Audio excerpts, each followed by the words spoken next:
allons pouvoir améliorer les propriétés de notre corps. Vous voulez nouvelles mains, de nouvelles jambes, aucun problème. Juste une opération et vous pourrez jouir des nouveaux avantages de votre organisme. Le hasard n'aura plus sa place, car nous pourrons choisir nos caractéristiques physiques, ainsi que les caractéristiques intellectuelles et identitaires, comme le sexe, la couleur des cheveux ou la taille de notre corps. Ces prouesses pleines de technologie seront réalisables grâce aux puces électroniques, aux stimulateurs cérébraux et à bien d'autres innovations.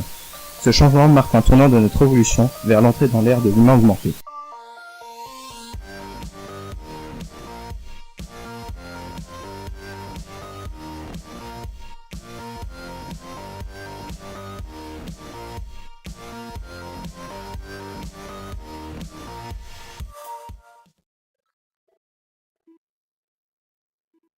Tout d'abord, définissons notre sujet.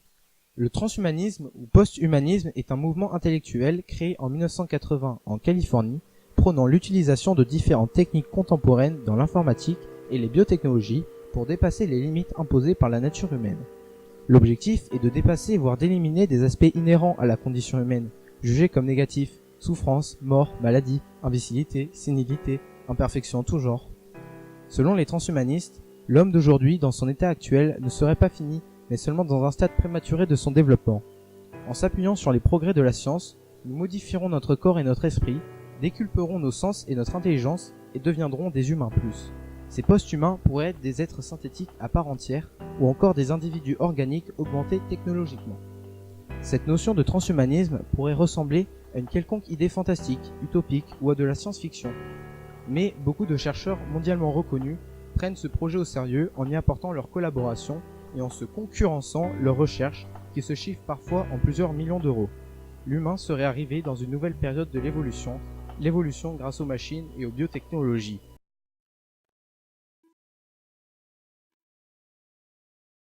La convergence des nanotechnologies, de la biotechnologie, de l'informatique et des sciences cognitives pour améliorer les performances humaines, c'est un rapport qui a été publié en 2002 aux États-Unis. Durant l'édification de ce rapport, c'est plus d'une cinquantaine d'experts dans les technologies les plus avancées de la science d'aujourd'hui qui ont tenté de dresser un panorama complet de l'état de l'avancement des 4 technologies scientifiques les plus prometteuses pour l'avenir de l'humanité. Ce document de 400 pages évoque un portrait futuriste de l'avenir de notre civilisation, parmi lesquels on évoque des prothèses bioniques ainsi que des cœurs artificiels par exemple. Toutes ces belles perspectives sont issues de la convergence de ces 4 disciplines considérées.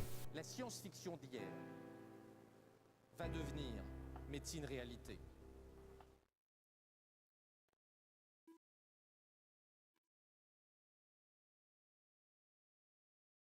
La nanotechnologie est le domaine de la science dont la vocation est l'étude des procédés de fabrication et de manipulation de structures chimiques et électroniques à l'échelle du nanomètre.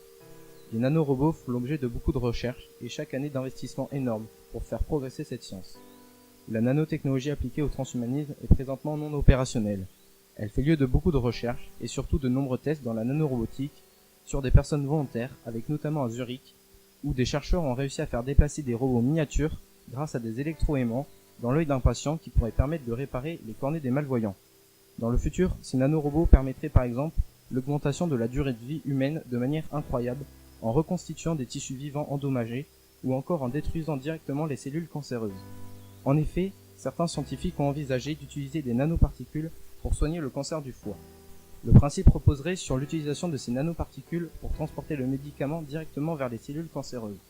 Mais aujourd'hui, nous ne sommes pas encore capables de bien cibler les cellules malades. Sur le long terme, l'évolution de la nanotechnologie nous permettrait de vivre éternellement et de nous mettre à l'abri de toute maladie. Même si cela reste encore de la fiction, les progrès de la nanotechnologie sont immenses.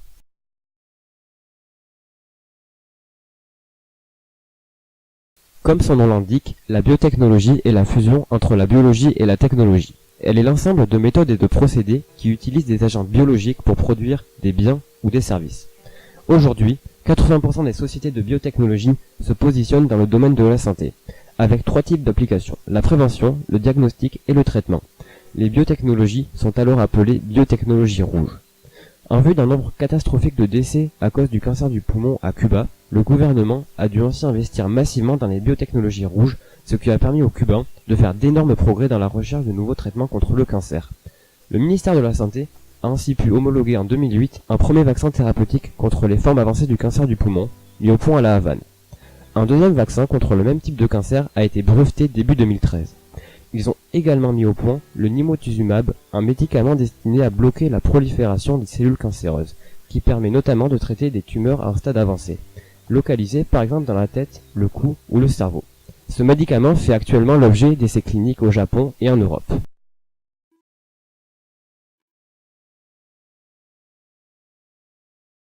L'informatique est une branche technique qui permet d'automatiser des tâches et des applications. Elle traite les informations de façon rationnelle et automatique. On distingue la partie matérielle de la partie logicielle. En application dans le transhumanisme, l'informatique serait le support des télécommunications entre les individus, de l'électronique pour les composants de notre corps, de la robotique et de l'intelligence artificielle qui nous accompagnerait au quotidien. En effet, l'intelligence artificielle occupe une place très importante, par son rôle joué dans la compréhension totale du corps humain.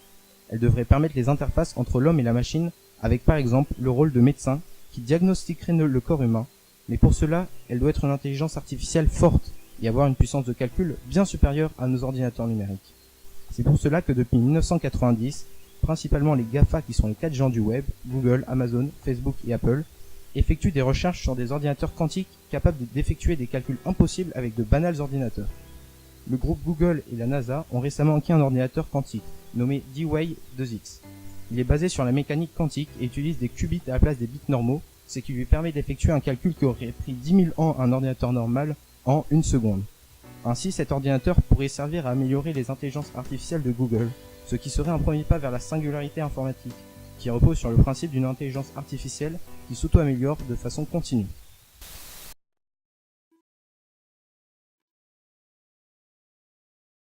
Les sciences cognitives sont un domaine scientifique qui vise à modéliser les différentes fonctions cognitives, c'est-à-dire les facultés et aptitudes mentales telles que la mémoire, le langage, la perception visuelle, la perception auditive, mais aussi la compréhension ou encore la conscience. Dans le cas du transhumanisme, le but ultime des sciences cognitives est la compréhension totale du cerveau, pour lesquelles le décodage du génome humain est primordial. Tout cela reste bien sûr hypothétique.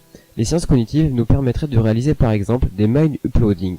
C'est un processus visant à transférer un esprit d'un cerveau à un ordinateur. Cela leur permettrait de simuler le comportement cognitif de l'individu sur l'ordinateur sans que l'on puisse faire de distinction entre un cerveau biologique et un cerveau simulé.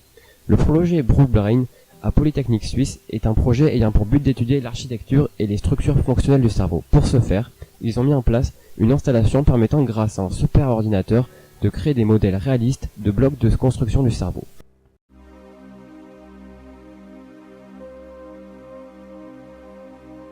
Dans notre première partie, nous nous sommes surtout penchés sur les procédés scientifiques qu'il faudrait mettre en place pour permettre à l'homme de devenir un post-humain. Mais ce courant transhumaniste soulève aussi énormément de questions éthiques, auxquelles nous ne pouvons pas faire abstraction. Pour pouvoir avoir un échantillon représentatif des questions que se posent les gens lorsqu'on leur parle du transhumanisme, nous avons interrogé des personnes de notre entourage en essayant de leur présenter ce courant le plus objectivement possible. Nous avons donc conservé les questions les plus pertinentes et les plus fréquentes qui nous ont posées par la suite, afin d'essayer d'y apporter une réponse tout en restant impartial et en gardant un esprit critique. Les promesses transhumanistes sont bien sûr une espérance de vie allongée. La Terre ne connaîtrait donc pas-t-elle une surpopulation croissante? En effet, c'est aussi ce que nous pensions et ce qui est logique. Mais dans le cœur du sujet, c'est autre chose. Les chiffres parlent d'eux-mêmes. Les différentes études montrent que quand l'espérance de vie augmente et passe notamment à la barre des 80 ans, le nombre d'enfants par femme s'effondre, avec par exemple au Japon 1,2 ou en Allemagne 1,3 enfants par femme. C'est donc plus un dépeuplement qu'un hyperpeuplement qui nous menace. Souvent, les gens font des enfants pour oublier que nous allons mourir. Si nous mourrons moins, le fait qu'il y ait moins d'enfants est à envisager. Ceci reste bien sûr des prévisions, et bien souvent, elles sont trompeuses.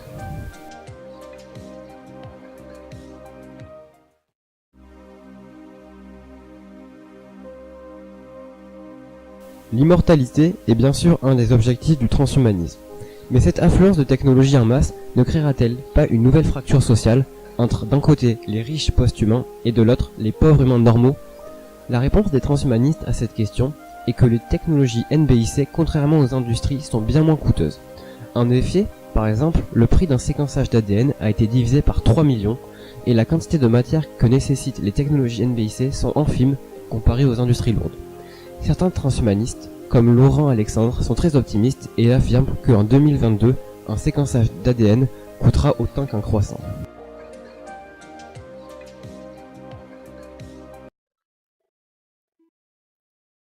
Il est évident que l'homme cherche naturellement à progresser car c'est dans sa nature. Dès sa naissance, il est incapable de se mouvoir tout seul.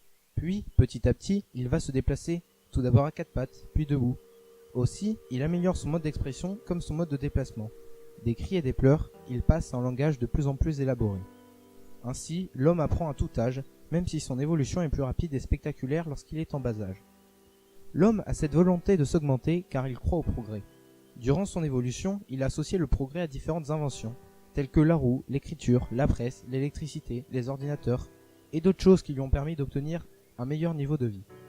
Maintenant, l'homme ne doit plus considérer chaque invention comme synonyme au progrès, car ces dernières ne peuvent pas forcément être toutes bonnes, et en faisant une mauvaise utilisation, nous pouvons entraîner des conséquences désastreuses. Nous avons ici l'exemple du nucléaire. D'abord utilisé à des fins thérapeutiques par Pierre Curie en 1901, il servira ensuite en 1945 à fabriquer les 2 bombes atomiques lancées sur les villes japonaises d'Hiroshima et Nagasaki. L'homme peut être aussi victime de son avidité. Comme le montre l'expérience sociale qui consiste à placer 2 paniers remplis d'exemplaires d'un même bien en 2 nombres différents, devant la majorité des individus, le panier le plus rempli sera choisi. L'économie parle alors de l'axiome de non-saturation, car l'homme, malgré le fait qu'il dispose de tous les biens matériels qui lui sont nécessaires et au-delà, il préférera quand même chercher à en avoir le plus possible. Cet axiome, a priori innocent, pourrait devenir un vice avec un principe dévastateur, qui nous pousserait à considérer la croissance exponentielle de la consommation matérielle de l'humanité comme un objectif louable et nécessaire. Hélas, le transhumanisme pourrait se retrouver dans cette catégorie d'objectifs qui relèvent seulement d'un besoin superflu. Le transhumanisme pour augmenter l'homme ne permettrait pas de protéger les pays du terrorisme, de sortir de cette crise économique ou de lutter contre le chômage. Ce n'est pas pour autant qu'il faut en interdire les recherches, mais il faut surtout bien fixer son objectif avant d'entreprendre un quelconque travail afin de répondre à un réel besoin plutôt qu'à un caprice de milliardaire. Pour conclure ce sujet, Augustin et moi pensons tous deux que le transhumanisme va impacter l'avenir de l'homme. Nous allons tous, tôt ou tard, y être confrontés. La première étape de cette évolution sera le passage de l'homme actuel à l'homme réparé. Un homme qui a subi un handicap pourra, grâce au transhumanisme, retrouver une vie normale. La seconde et dernière étape du transhumanisme est le passage d'un homme réparé à un homme augmenté. L'amputation volontaire est un phénomène qui naîtra. Les hommes pourront par exemple améliorer les performances du cerveau à l'aide d'implants, ou encore, la connaissance du génome humain permettra de corréler l'apparition de maladies. Les hommes posséderont des prothèses d'amélioration bien plus performantes que nos bras ou nos jambes actuelles. D'autres améliorations soulèvent beaucoup de questions éthiques et moraux, notamment le fait de placer un cerveau sain dans un nouveau corps jeune, car cela permettrait au sujet de vivre très longtemps ou même de changer de sexe. Bien sûr, cette conception d'un homme augmenté rencontrera beaucoup de problèmes éthiques et moraux. Pour l'instant, la plupart des courants de pensée religieux et philosophiques sont plutôt hostiles à ce genre de pratique. Il y a aussi la réglementation de chaque pays qui, en fonction du type de gouvernement, tolère ou non le transhumanisme. Dans une dizaine d'années, les post-humains deviendront réalité. Aujourd'hui, la France restreint énormément l'usage des manipulations du génome humain, mais on peut penser que les mœurs et les pensées évolueront. Après, c'est à chaque individu de faire son choix et de prendre part ou non à la révolution transhumaniste du XXIe siècle.